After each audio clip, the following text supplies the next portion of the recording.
6. Okay.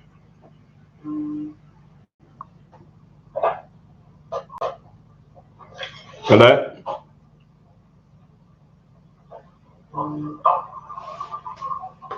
6. Okay.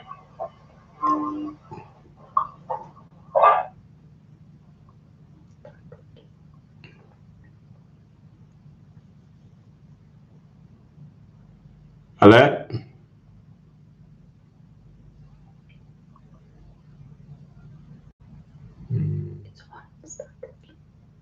Hello?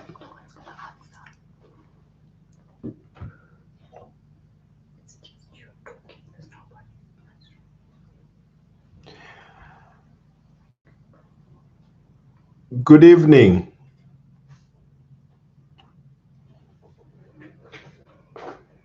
Thank you for joining me or joining us in this discussion, which focuses on the root cause or some of the root cause of the challenges that the country faces. And I have personally tried to think about what has made a country which is so rich in terms of natural resources and yet be so poor at the same time. And I thought I should share my thoughts on this particular subject. And I think those same questions are the ones that led to the creation of the movement for national renewal. What is evident is the fact that Zambia's challenges are historical. They cannot be attributed to a single political party or government of the last 61 years. The story or the explanation for the challenges, I think, date back to immediately after independence. I think those that have taken time to study or to try and understand the challenges of the country will note that at independence, Zambia was possibly the second or third richest country in Africa and surpassing most of the countries that are doing well presently. And the situation has continued to deteriorate. In fact, we've been in decline since 1964 to date. If we look at just simple reference point of GDP per capita, what we see is the fact that the GDP, the economy, has not grown in line with with the population growth. As a result, most of the social amenities have been overwhelmed by the population. And the challenge that we now have is that this situation is not likely to improve, is likely to get even worse because currently the population of Zambia is estimated to be growing at nearly 4% per annum. And then in the meantime, the population, the economy is growing at about 5.8%. But the situation is complicated further by the fact that we have a serious or a huge debt burden, which now, by some estimates, the external debt has been placed at a figure of about $15 billion. It's very difficult to get the accurate figures. And then the internal debt itself is standing at about, last time I think I checked was about 10 billion. It was equivalent to $10 billion, which is puts the debt. The numbers may differ depending upon the sources of the information. But we're looking at, whichever way we slice it, we're looking at a debt position of well over $25 billion, and with a population uh, at 23 million, we're looking at a debt per capita of well in excess of $1,000. We've never had such a debt position in the history of this country, and the position is not going to is unlikely to improve. It will only get worse. And those are some of the factors that personally prompted me to take a time to try and understand the root cause of the what has brought us to this situation where we are. And I thought this evening I could share my thoughts on this particular troubling subject. What we have done in the last 61 years is that we have tended to remove governments from one reason or the other. For example, we had the counter government from 1964 to 1991. If I may just put the challenges into context so as to try and understand the root cause, what I believe, or share my thoughts on what I believe could be partly the root cause of the challenges that the country finds itself in, is the fact that, as I have stated, at independence, Zambia was a strong country, zero debt, and a GDP per capita of well over $235, which today would be equivalent to $2,350. A zero debt. By the end of the 1990s, Zambia was sitting on a debt of well over $7 billion. And the debt per capita, I think the population then was about, maybe the debt per capita was roughly $700 in terms of debt per capita. So that debt of $7 billion was never repaid. We had to go through a process of IMF program, which took us almost 15 years of belt tightening. And the result was that by, I think, 2005 or 2006, that debt was forgiven. And by immediately thereafter, the economy started picking up because there were improvements in the economy. And I think by some accounts, I think by 2011, when the PF government came into office, by some accounts, the debt position, external debt, was, I think, was way below $3 billion. 10 years later, we're sitting at a debt of well over $13 billion. So basically, the government was attracting roughly $1 billion a year in terms of debt. I think we all know that the government defaulted on the repayment of those debts. And now, obviously, there is a debate now when the UPND government took over the government in 2021. They inherited this debt, which appears to, of course, there is a debate as to what percentage of the debt has been restructured and what percentage has not been restructured. But whichever way we're looking at it, the debt is crippling. And what we have seen is that we have gone through different kinds of systems of government. We had a one-party state, literally one-party state, over a period of 27 years, and that resulted in a debt position of $7 billion. Then we went the other extreme of of free market and liberal democracy, but at the end of the day, we still ended up in debt, but this time a much bigger debt of 14, $15 billion.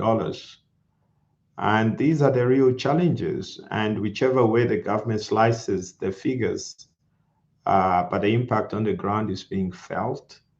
And the outlook is very bleak for the country. And so we have had two extremes through different types of economic ideas or policies that have been introduced, and both of them ended up is seeing Zambia being in a debt position. And the challenge then is to try and understand, and unfortunately, this kind of conversation is never had. Most of those that vie for political office rarely ask the question as to why we have tended to be in this situation, not once, but twice in the 61 years of independence. And people that aspire for political office invariably make promises, but they never go to the extent of trying to explain how they'll be able to achieve the promises which they are giving. And we are where we are now. And my thoughts on this particular issue is that in both instances, we will find that the root cause is the main reason why we find ourselves in these challenges is largely because of weak institutions of government. If I may go back into history, you'll find that from 1924, when the British government took over direct administration of Northern Rhodesia, their main focus was to build institutions of government, which they did. And those institutions evolved to the point where by 1964, when Zambia was getting independence, we had robust institutions of government that were responsible for the creation of this wealth over a period of 40 years. But what we see is a gradual dismantling of these institutions. At independence, for example, if you look at the civil service that was prescribed under the Independence Constitution was insulated from political interference. And what we saw were changes effected to the Constitution in 1969, which led to the politicization of the civil service. And then that particular period, there was serious concentration of political power in the executive branch of government and the weakening of actual institutions of government. Then we have a period, 1972 to 1991, which is a period of a full-blown one-party state. And what you see is the fact that institutions were very, very weak. I think in my time, we had a name called PIG. PIG meant the party and its government. Basically, the political party, the United National Independence Party, UNIP, basically controlled the institutions of government. So the government was subservient to the party. The party was supreme. So basically, whatever the party decided was effected by the government. So the government, based the institutions of government were owned or controlled completely and fully by the party. And as a result of that, the UNIP government was literally at liberty to introduce any kind of policies, and those policies were implemented by the government. And basically, there were no controls in place. No more institutions of government collapsed, and they were responding to the challenges, to the dictates of the party. And that resulted by the end of the 1990s to the total collapse of the economy. And of course, there were other factors, but the point is that the nature of government was ill suited to respond to some of the challenges. Of course, people would talk about the collapse of the prices, the oil crisis of 1975, and the collapse of the price of copper during the same period of time, having contributed to the general collapse of the economy. That is true. But generally, one of the main reasons, main factors was that there were weak institutions of government that were put in place. Of course, 1991, we agreed that the one-party state had failed, and there was need to come back to a different system of government, which was a multi-party system of government. But the truth of the matter is, we changed the government. We changed government, but the institutions, we did not renew the institutions. We replaced UNIP with MMD, but the structural weaknesses of the government remained the same. The civil service remained weak and subject to the dictates of the party in power. And the normal institutions that are supposed to keep government in check were still very weak. And that particular period continued. But of course, the government couldn't do much for the simple reason that there was very little room for government to engage in excessive borrowing, because the government was following the IMF conditions. But what we see in 2011, we decided to change government because we believe that MMD wasn't doing good enough, wasn't doing well. We believe that they were managing the economy poorly, and we introduced, we gave the chance to the PF government, but again, we didn't strengthen the institutions of government. They still remained weak. And that is why we saw excessive borrowing during that particular period, from 2011 to 2021, a period of 10 years. And we landed up with a debt of $15 billion. So the institutions were weak. And what is even strange in this particular instance, in 2016, there was an they introduced an express provision in the Constitution, which clearly states that before government can borrow, the Borrowing Act was subject to ratification by the National Assembly. But the records will show that none of the borrowing that happened between 2016 to 2021 was ever approved by the National Assembly. And that is largely a product of very weak institutions of government.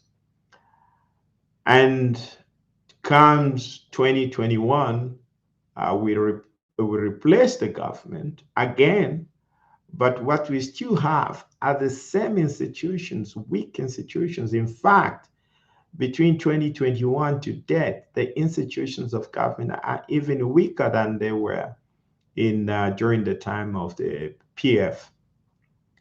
There's very little effort that has been done to try and strengthen the institutions of government. The judiciary is in a weak, very, very weak situation because the judiciary is there to check on the possible excesses of the executive branch and the weaknesses or excesses of the legislative branch. But the judiciary is very weak. I took out a case to the Constitutional Court to compel the executive to ensure that the judiciary was financially independent as provided for by the Constitution. But the executive completely ignored that particular judgment. I think it's been outstanding now for almost 3 or 4 years. But the executive branch of government has refused completely to recognize that particular judgment and give it effect. And one other thing that we sought in this judgment was to, although the Constitution clearly provides that the judiciary shall be independent and the self-accounting, financially independent, that independence has not been actualized to the point whereby the judiciary is effectively an extension of the executive branch of government. And that weakens the situation, and the judges dance to the tune of the executive. So the executive is beyond control by any of the known institutions of government. And also recently, I think there was a report that they were recruiting judges, and an attempt was made to make sure that as part of strengthening the judiciary as an institution, there should be a transparent system of appointment of judges. And I think we all know that that particular process was rushed, and nothing has been put in place in terms of legislation to secure that level of scrutiny to strengthen the judiciary as an independent institution. The situation is even worse when it comes to the legislative branch of government, because given our constitutional order, the National Assembly is supposed to exercise supervisory, is supposed to control the executive branch of government. But the reality is that members of parliament have greater allegiance to their party as opposed to the people that elected them. So invariably, they do not question what their government has done. So that check on the executive branch of government is literally non-existent. And of course, the Constitution has provided a number of other safeguards in the Constitution. And again, those issues have not been addressed. So as a result, every executive branch of every government has been at liberty to do whatever they want. And in the absence of those controls, what you therefore see is a complete collapse of the economy and the debt position that we find ourselves in. And those are challenges, I think, that as a country, we should be able to interrogate, because what invariably turns out is that once we remove the government, it happened in in fact, it goes back to the time of independence, when we got independence, and the people were now missing the colonial government, saying, well, colonial government was better than the post-colonial government. Again, in 1991, when we removed the UNIP government, there was talk that UNIP was better than MMD. And then again, we got PF in after removing MMD. There was talk that MMD was in fact better. And now we are back again where after removing PF, now there's always some element of bias remorse. People now feel that PF was better.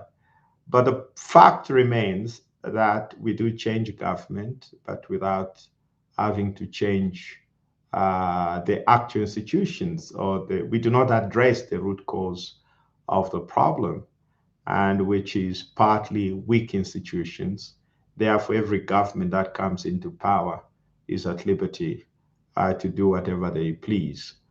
So, as part of solving this problem, one of the things that we are advocating for as the MNR, as the Movement for National Renewal, currently is to exist as an unpartisan platform, is to go for the renewal of the republic. And renewal entails that we have to find ways and means of strengthening the institutions of government, because that is key to addressing the economic and social challenges that we face. And as long as we continue to have weak institutions of government, the country will not get out of its current mess. Any questions?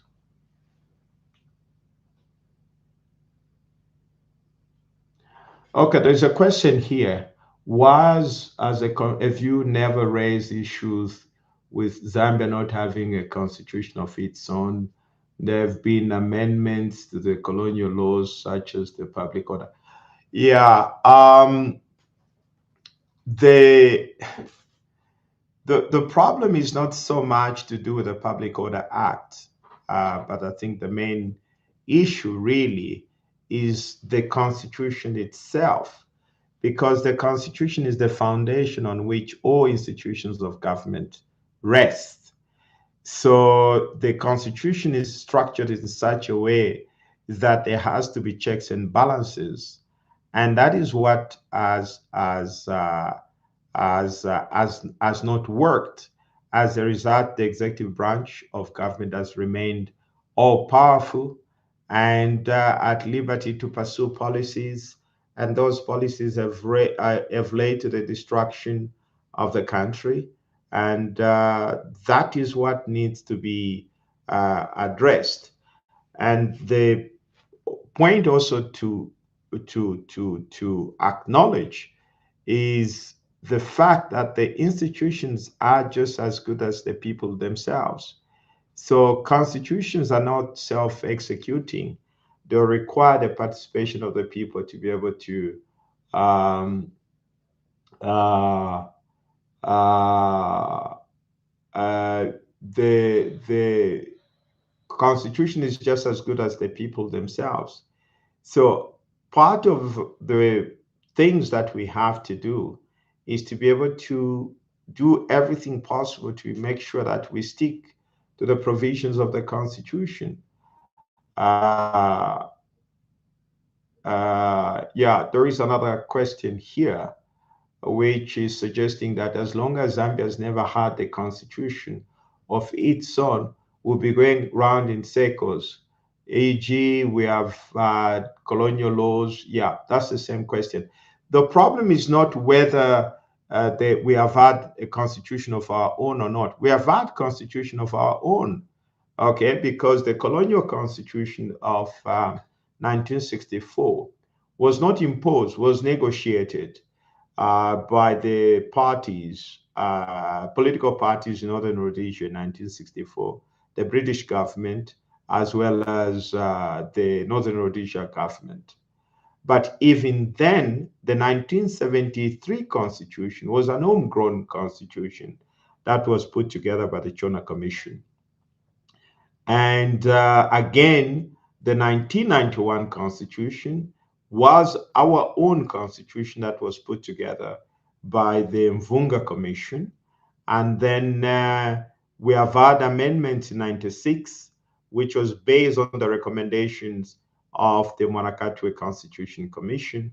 And then we have had the 2016 amendments.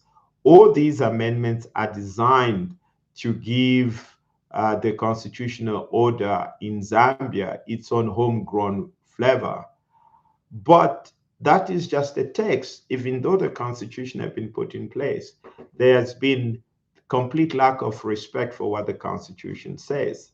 And that is why you find the Constitution says one thing, and what happens in reality is something completely different. So, what we have to do is to be able to have fidelity to the Constitution, respect the Constitution, and the current Bill 7 is basically another example of lack of respect for the Constitution. I think I've argued that, first of all, there is no one in Zambia that has called for the amendment of the Constitution.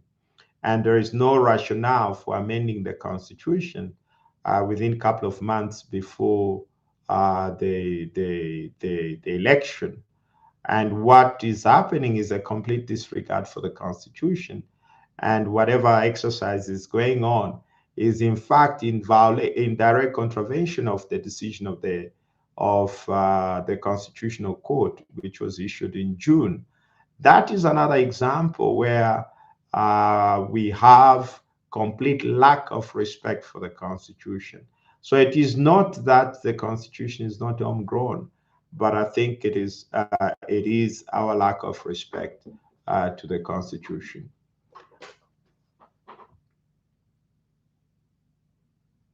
It is possible to develop Zambia without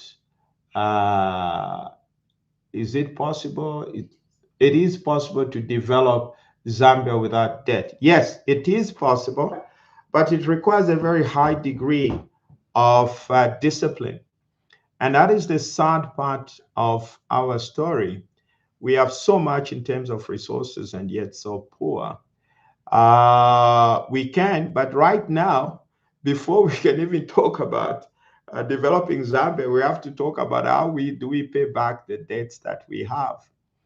And the starting point in realizing that particular goal is to strengthen the institutions of government.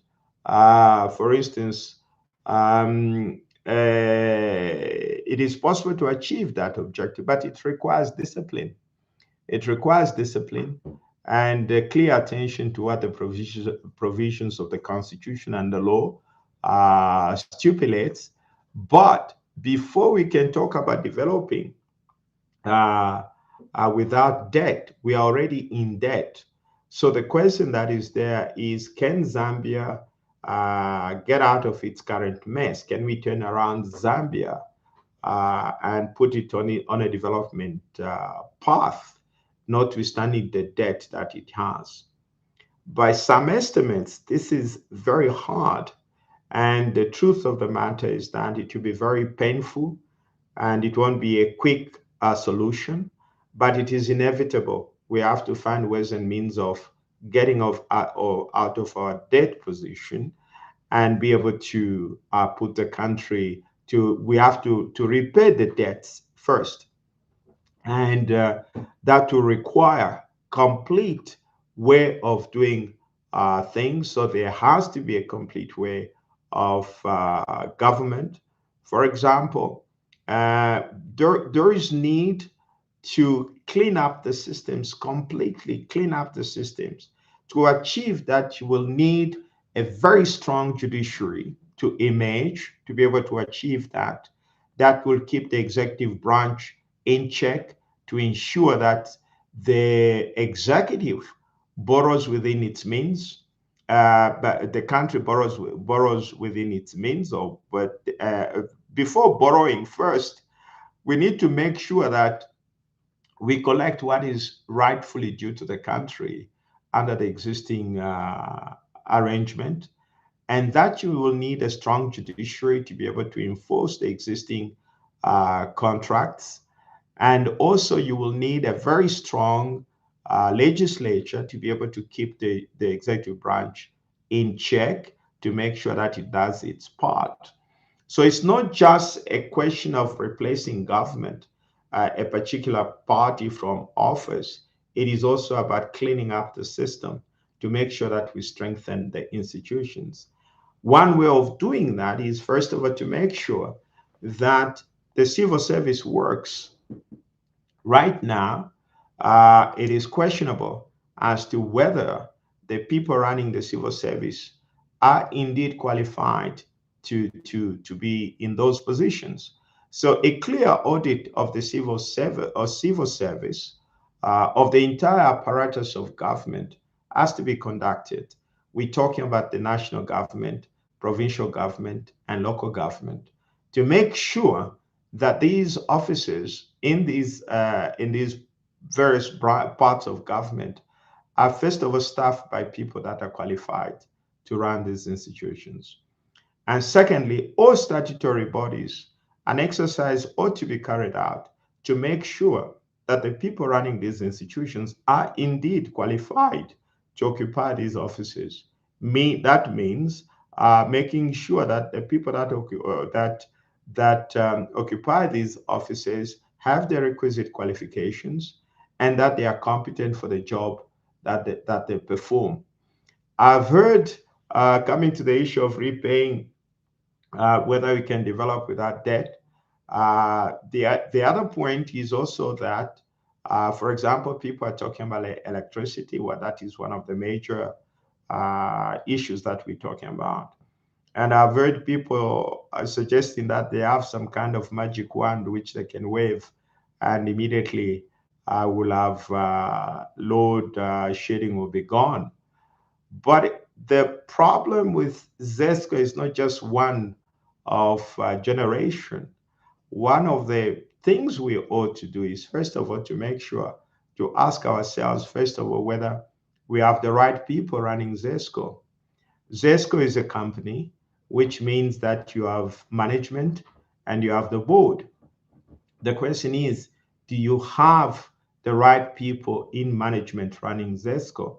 Because it doesn't matter what policies you introduce if at all the institutions are weak and you don't have the right people in office, then you'll have challenges. So you need to clean up this institution, first of all, and make sure that you have the right people at management level and you also have the right people at the board level. And the problem with ZESCO, which is one of the prime examples of weak institutions, is that there is basically no channel, and there shouldn't be one, between the managing director and the president of the republic, because there is no justification, and such an arrangement is not possible because the management is supposed to answer to the board, and the board answers to the shareholders. In this case, that would be IDC. Now, when the president is able to give instructions to the managing director, that violates all known principles of corporate governance. And in such a state of lawlessness, what you see is complete wastage of resources, and the institution will not be able to perform properly. And secondly, before we even talk about addressing the problems in ZESCO, there has to be transparency in terms of, first of all, the people asking for accurate information as to the amount of electricity being generated. That is the starting point. And that information is not readily available. Secondly, there has to be open information must be readily available to the citizens so that they know exactly where the electricity being generated is going. And right now, that information is missing.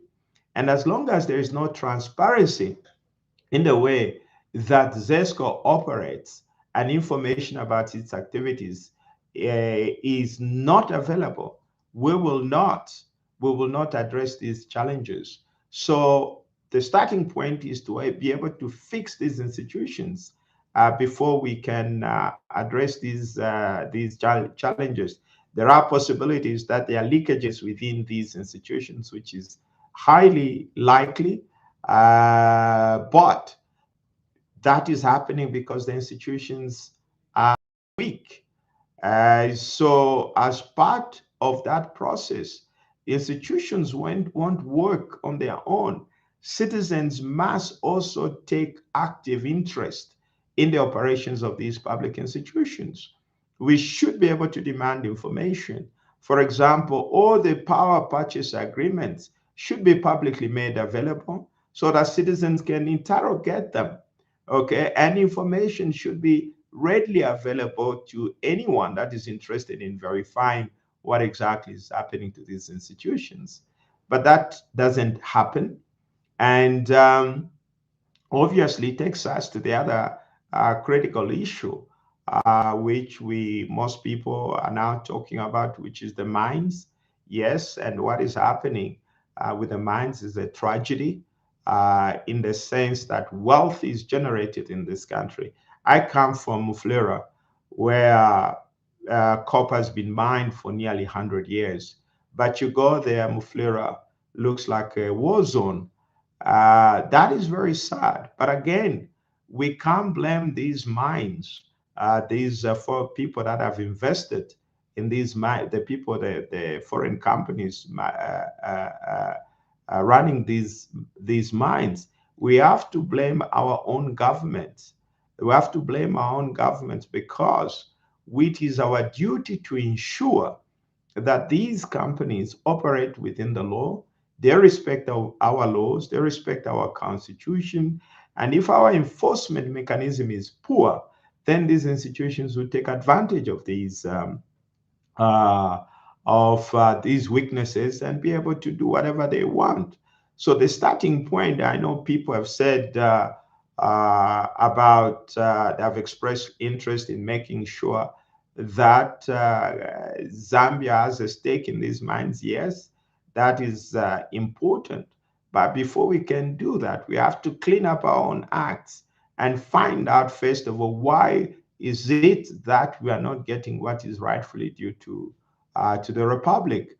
For example, I know I'd already finished school when privatization was going on.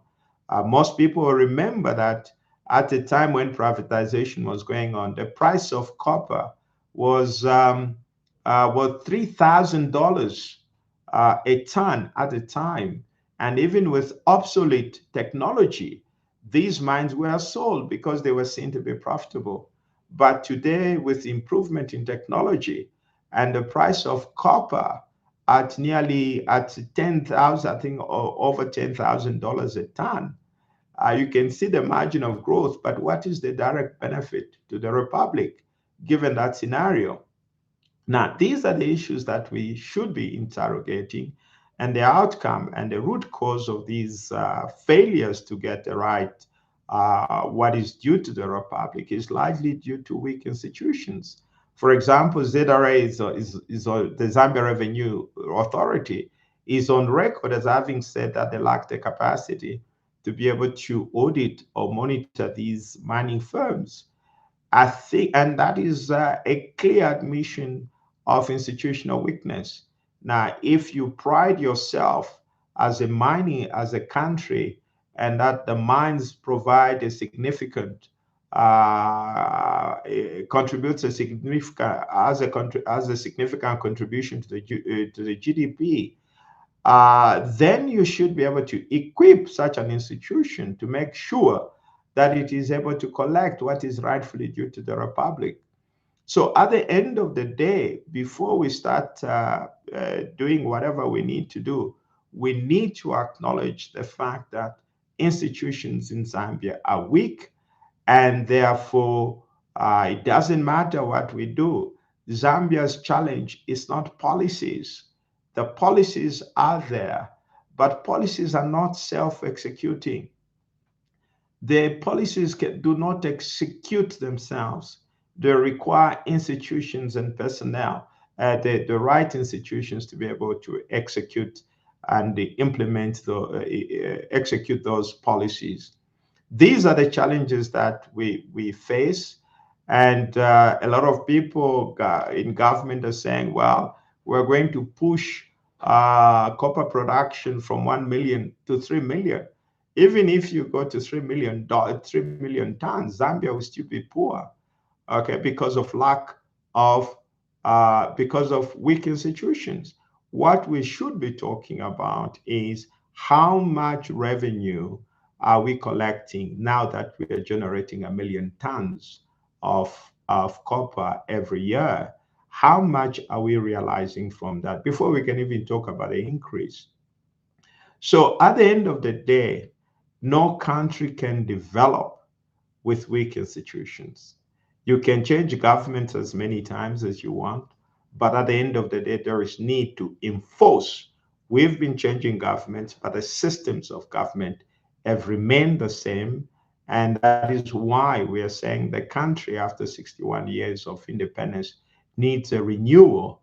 That renewal means that we cannot continue doing things in the same way, and that we have to find a way to strengthen the institutions of government so that they operate as they were intended.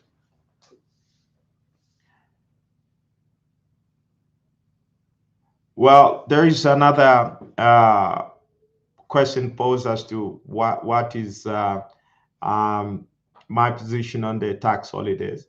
But the point is that it's just crazy. You don't do that.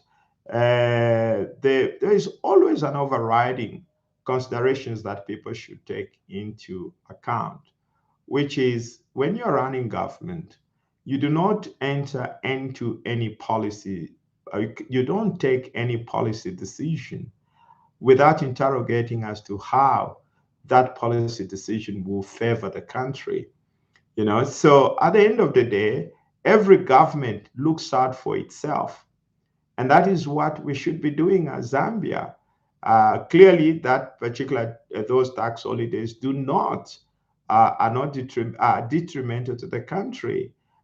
These companies should not be given these benefits unless it can be just unless one can justify as to how the grant of these tax holidays would benefit the republic.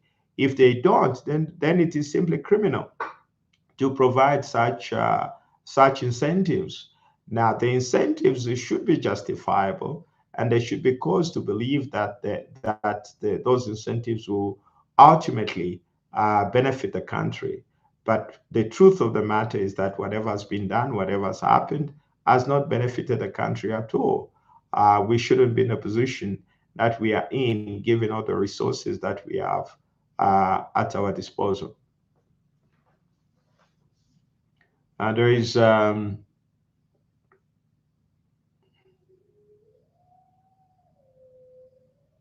Well, that is a challenge. Somebody asked a question: what will MNR do if Bill 7 is put into law? I know that there are lawyers that are acting, preparing some papers, and they are thinking of going to court to try and stop the process. The whole process, like I've said, is another example of weak institutions, of an executive branch which is so powerful that it can disobey an order of the court, so powerful that it can ignore the Constitution itself. And that is the state of lawlessness we are in now. And even the entire exercise that goes to do with the appointment of the technical committee is wrong. It is illegal. It is not consistent with the provisions of the Constitution to start with. And then also, even the manner in which it is being done, it is completely illegal, and clearly it is rushed. But before that, I talked about the fact that no citizen, I'm not aware of any report done or exercise conducted where Zambians have been asked as to whether they want the Constitution amended. That is a decision of the current administration. It is not a decision that is in the interest of the people. And I think it is important, in addition to taking up court actions to stop the process, citizens also have the right to appeal to their MPs to make sure that the requisite number of votes, because it will require two-thirds majority in order to pass the bill. It is important that we all collectively speak to the members of parliament in opposition, together with the independent members of parliament, to make sure that they do not support this particular bill, including members of the UPND itself. They need to put the country first. And this bill does not further the interests of the country at all. And we do not need Bill 7. We do not need Bill 7. In fact, our focus should be on addressing the fact that some institutions that have been created by the Constitution have not been actuated. For example, the Constitution provides for the creation of the Land Commission, and no statute has been passed to actualize that. Those are the issues we should be talking about, because our constitution as it stands right now, it is incomplete because certain institutions have not been created, and those that have been created are weak and they are underfunded. Those are the issues we should be talking about and not be talking about Bill 7. And also even the process itself, which has been followed, it is not at all consistent with the direction, the judgment of the Constitutional Court. The Constitutional Court was very, very clear that you need a broad-based consultation, meaning that each and every Zambian, they have to go to the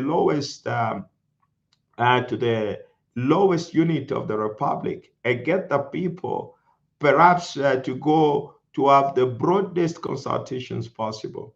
Right now, everything that is being done is basically stage managed because the outcome is already known, and the commissions, and never in the history of this country has a technical committee been given a timeline within which to conduct its business.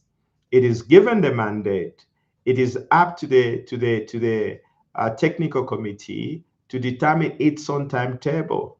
But this particular committee, because everything is engineered, it has a definite timeline within which it must conclude its work. So what is going on is basically a rubber stamping exercise, and the outcome will no way reveal or express the will of the people.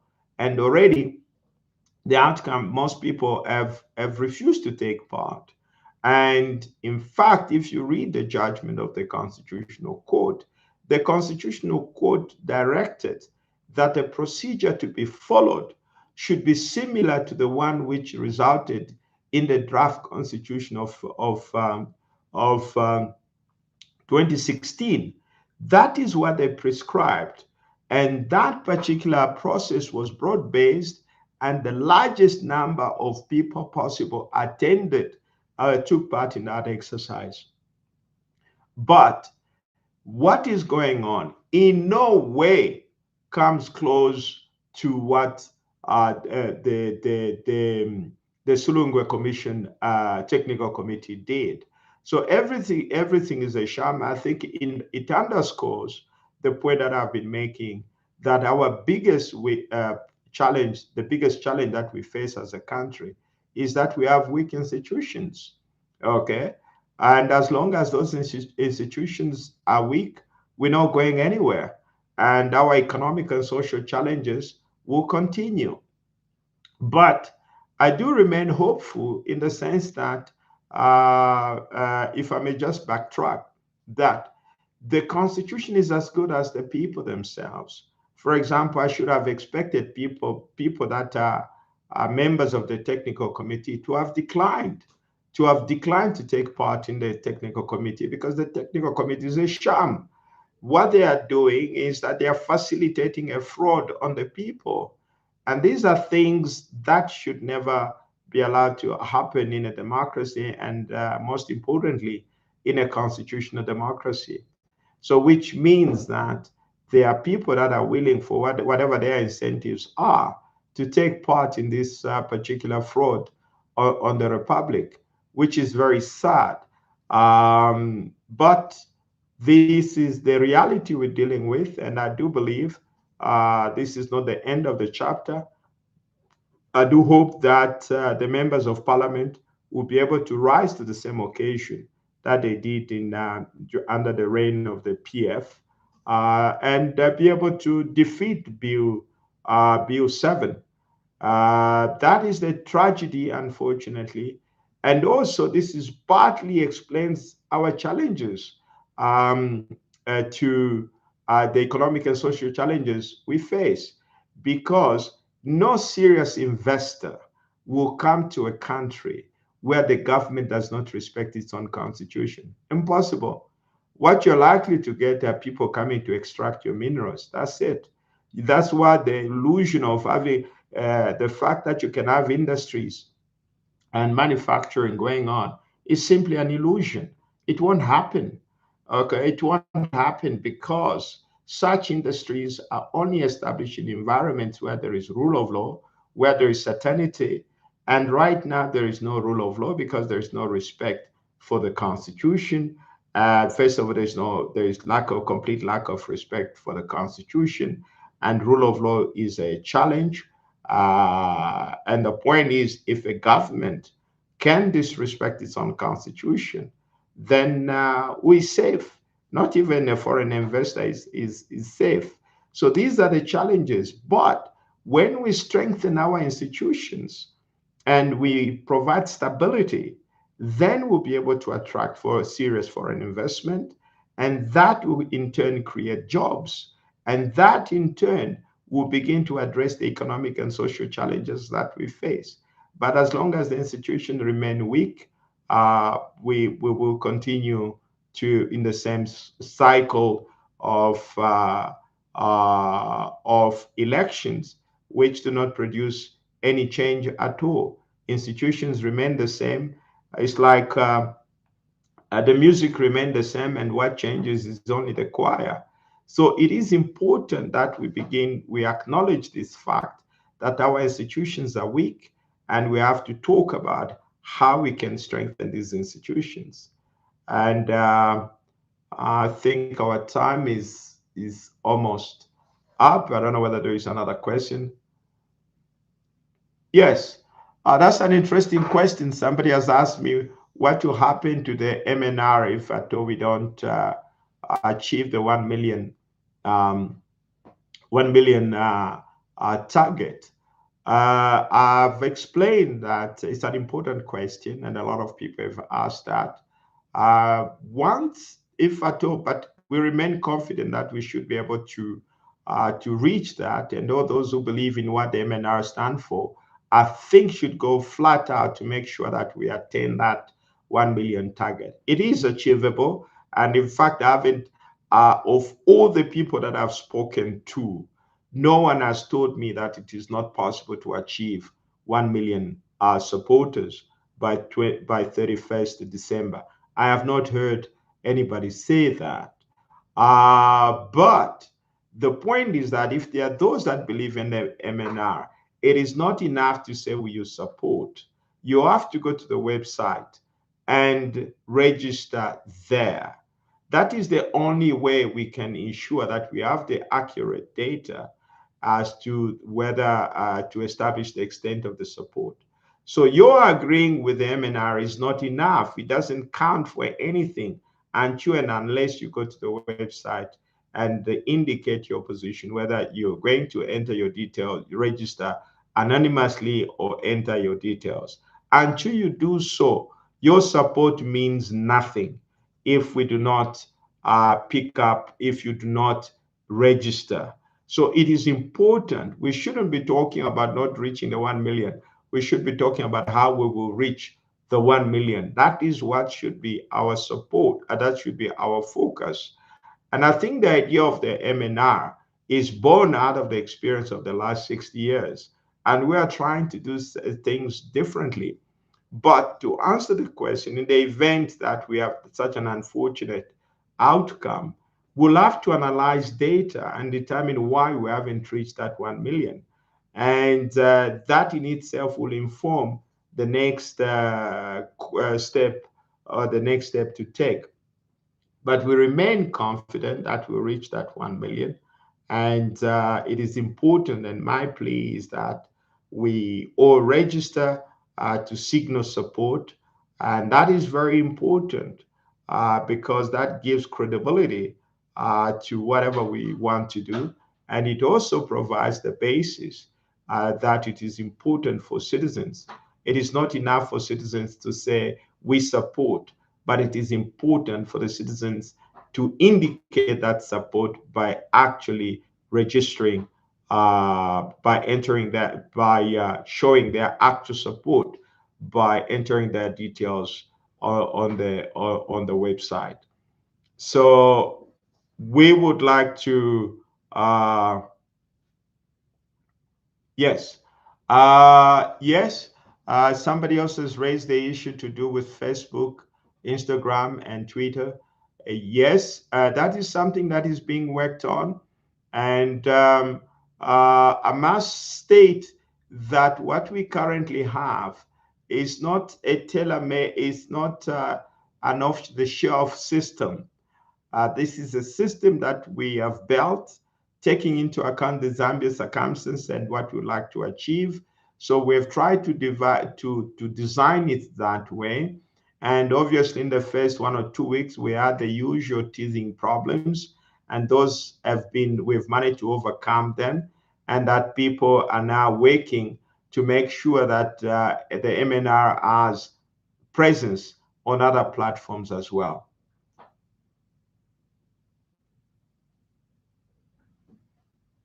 Okay, thank you very much. And I do hope we'll have another discussion. We will schedule the administrative staff of the MNR, will schedule another discussion. And I do hope that the discussion has been helpful. And I would encourage, if there are people who have different views, because the truth of the matter is that the country is in trouble, irrespective of whatever figures that are being cooked up. But the truth of the matter is that the country is in serious problems, and we need to have a serious national conversation as to how to get out of this problem. As MNR, we try to share our thoughts, and we would welcome your comments, your criticisms, and how we can improve on what we're doing, and also on the ideas that you may have about how we can generally improve things in the country, and how we can address these challenges that we have had in the last 61 years. And the truth of the matter is that we can continue in this particular direction, because the countries that were poorer than us at independence in 1964 are far much richer than we are, and we have just become poorer. And we cannot explain it given all the resources and everything else that we have. But again, we have the responsibility. I think it is important for Zambians to be able to understand that nobody will fix Zambia. The responsibility to fix Zambia rests with the Zambians. Thank you very much.